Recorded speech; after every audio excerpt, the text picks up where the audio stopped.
From the lives of great men, we learn many things, much that is of value to us in our own lives.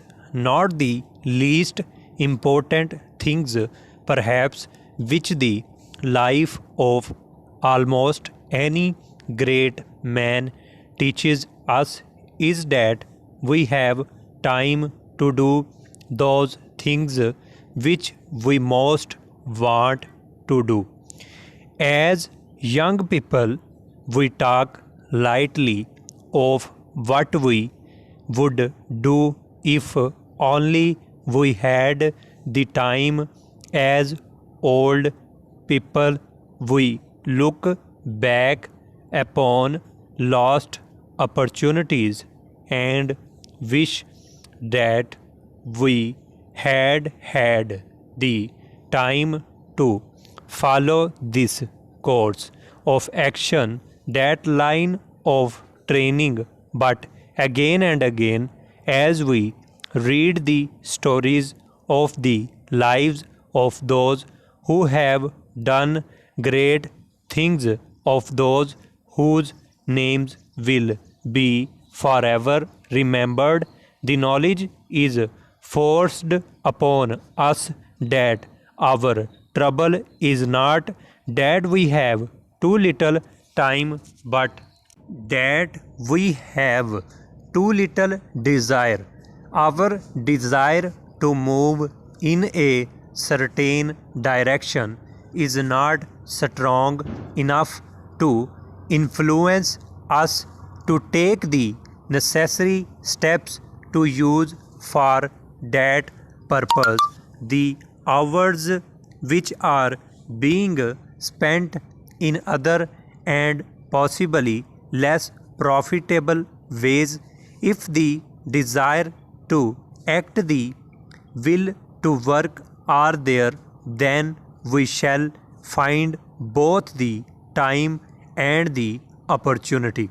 These thoughts come to the mind upon reading a recently published book in which the writer tells in outline the story of the lives of 15 great men, from the many remarkable men who have lived during the past 500 years.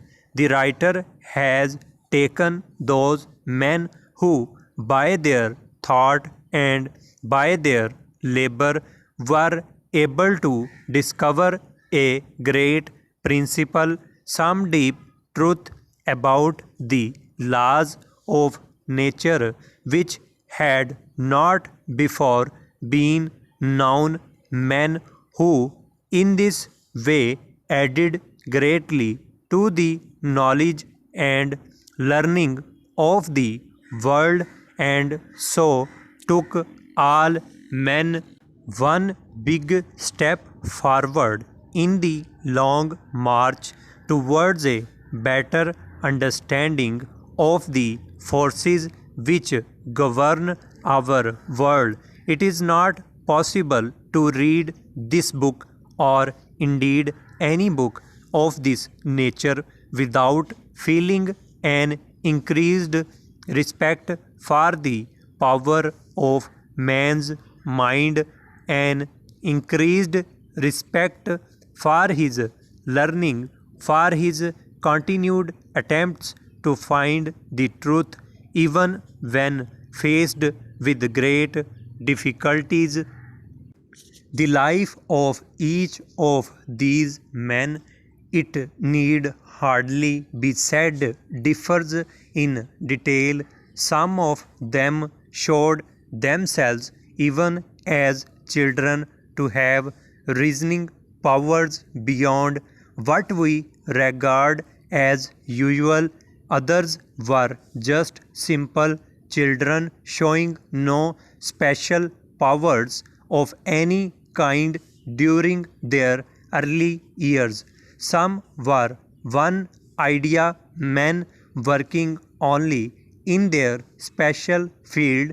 Others developed remarkable minds and became better than most men in most fields of learning, but common to them all was the power to work for very long hours, hours spent in deep thought, in careful planning, in the perfecting of ideas, and the putting of results together piece by piece to make the whole a whole, which was to surprise the world. Most of them lived to an old age, few dying before reaching 70 years of age, and several living to be over 80. Naturally, the thought must come, was there any connection between these two facts? Must come, was there any connection between these two facts?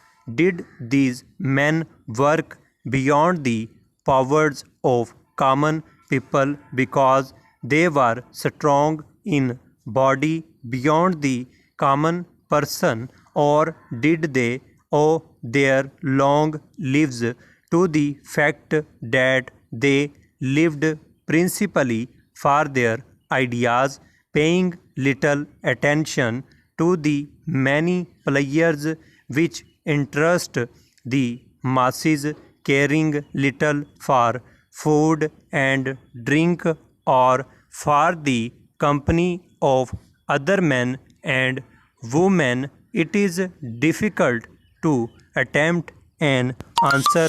We cannot be certain, but long as was the life of the man himself, it was short when measured by the life of his work. That work has influenced the thoughts and the labors of many men for many years. It will continue to influence man's thought and man's action as long as man is a thinking being, using the knowledge of the past to increase in the present his control over natural forces. Full stop.